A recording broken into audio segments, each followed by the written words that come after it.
तो स्टूडेंट्स आज की क्लास में हम बात करेंगे वास्तविक चर का वास्तविक मान वाला फलन क्या कहलाता है, या आप सिंपली से वास्तविक फलन भी कह सकते हैं। Real valued function of a real variable और रियल फंक्शन। क्या होता है वास्तविक फलन, क्या होता है रियल फंक्शन, चलिए इसके बारे में। रियल फंक्शन, रियल नंबर के बारे में आप जानते हैं, वास्तविक संख्या क्या होती है, जिनका कोई वास्तविक मान होता है, जिन्हें आप संख्या रेखा पर प्रदर्शित कर सकते हैं, या परिमेय और अपरिमेय संख्याओं का जो समुच्चय होता है उसी को हम लोग वास्तविक संख्या कहते हैं। ठीक है, चलिए वास्तविक संख्या से हम लोग भली बात परिचय। तो ये वास्तविक फलन क्या होता है इसको हम लोग समझते हैं।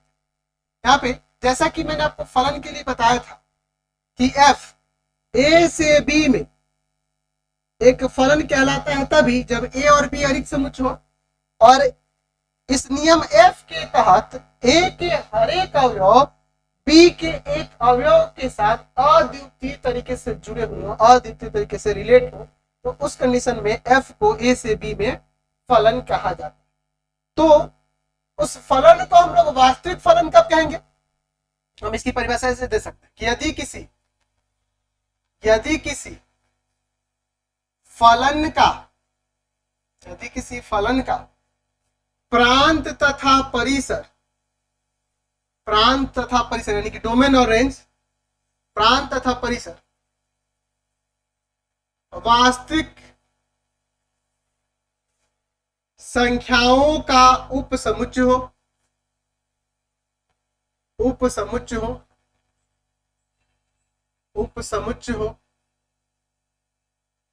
तो उसे वास्तविक चर का वास्तविक मान वाला फलन या वास्तविक फलन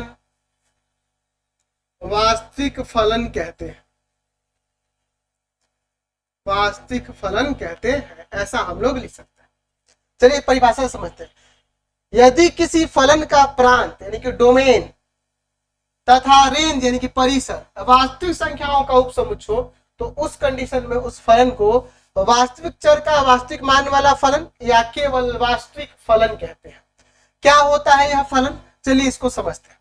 मान लीजिए यह आपका एफ एक फलन है ए से बी में, मान लीजिए कि एफ ए से बी में क्या है, एक फलन है। तो आप इसे वास्तविक फलन कब कहेंगे, जब इसका ये जो ए है यानी कि ये प्रांत जो है एफ ए से बी में अगर फलन है तो ए तो प्रांत हो जाएगा, तो इस प्रांत की बात करेंगे यानी ए की, अगर ये सबसेट हो आर का, और जो इसका परिसर आएगा वो बी का सब, आपको पता है कि इस फलन एफ का जो रेंज होगा वो सबसेट होगा बी का, या हो सकता है पूरा सेट बी ही हो।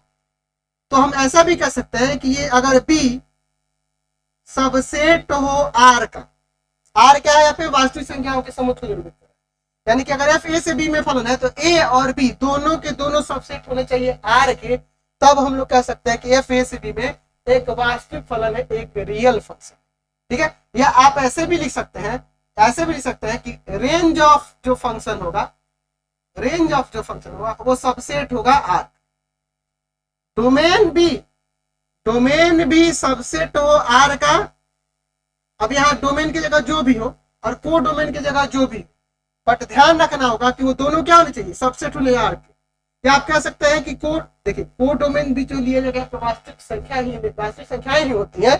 अब को डोमेन जानते हैं, को डोमेन की बात करेंगे तो उसमें हम लोग कह सकते हैं कि रेंज होता है, उस फलन का रेंज के अवयव उसमें होते हैं, और वो रेंज जो होता है वो सबसेट होता है किसका, को डोमेन का। यानी कि कह सकते हैं यहाँ से ये भी कि को डोमेन अगर सबसेट हो आर का और डोमेन भी सबसेट हो आर का, तो उस कंडीशन में उस फलन को वास्तविक फलन या वास्तविक चर का वास्तविक मान वाला फलन कहते हैं। तो यहाँ पे हम लोग इस चैप्टर में बहुत सारे वास्तविक फलनों के बारे में देखेंगे, उनका डोमेन रेंज देखेंगे, उनका ग्राफ देखेंगे, ऐसे बहुत सारे हम लोग फलन देखेंगे। जैसे मैं कुछ फलनों के एग्जांपल देता हूं। पहला अचर फलन, नाम मैं बता देता हूं। दूसरा आप कह सकते हैं शून्य फलन, इकाई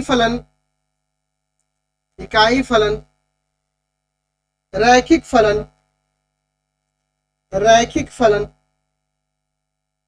फिर उसके बाद हम लोग इसमें दे सकते हैं, आप लिख सकते हैं इसमें बहुत सारे फलन हो जाएंगे। आप मापांक फलन, मापांक फलन, मापांक फलन और भी बहुत सारे हो सकते हैं जी। आप यहाँ पे लिख सकते हैं वर्ग फलन, वर्गमूल फलन, है ना जी, घन फलन, घनमूल फलन, घनमूल फलन। आप लिख सकते हैं यहाँ पर लघुगणकीय फलन, गणकीय फलन, लघुगणकीय फलन। आप यहाँ पे लिख सकते हैं घातांक फलन, घातांक फलन, ठीक है। अच्छा, महत्तम पूर्णांक फलन, महत्तम पूर्णांक फलन। ऐसे कई सारे फलन होंगे जो वास्तविक फलन है, और इन सबके बारे में जानना बहुत जरूरी है। हम लोग एक एक करके सबको समझेंगे। बहुत प्रकार के फलनों के बारे में, लगभग 15-16 फलन होंगे, उन सबके फलनों के बारे में देखेंगे। सारे के सारे वास्तविक फलन होंगे, इनका आलेख देखेंगे, इसका प्रांत परिसर क्या होता है, ये सारे कंसेप्ट एक एक करके हम लोग सब क्लियर करेंगे। तो आपको क्या करना होगा, इन सभी फलनों के बारे में समझना होगा। एक एक करके इस पे वीडियो में बनाते जाऊंगा, सबके बारे में मैं समझाऊंगा, सबके कंसेप्ट में दूंगा, किसका डोमेन रेंज क्या होता है, किसका ग्राफ कैसे बनता है, उस प्रकार के फलन आ जाएंगे। तो देखकर भी आप आसानी से ग्राफ कैसे उसका बना पाओगे, ये सारे कंसेप्ट में आगे इसमें क्लियर करना होगा। आपको क्या करना होगा, प्ले स्टोर से हम लोग का एप्लीकेशन जो है पढ़ाई.online, रविकांत सर के नाम से है, इसको डाउनलोड कर लेंगे और वहां पे जाके हमारे पेड कोर्सेज को ज्वाइन करेंगे और अपनी पढ़ाई को बेहतर करेंगे। फिलहाल आज की क्लास में हम लोग इतना ही रहने देते हैं।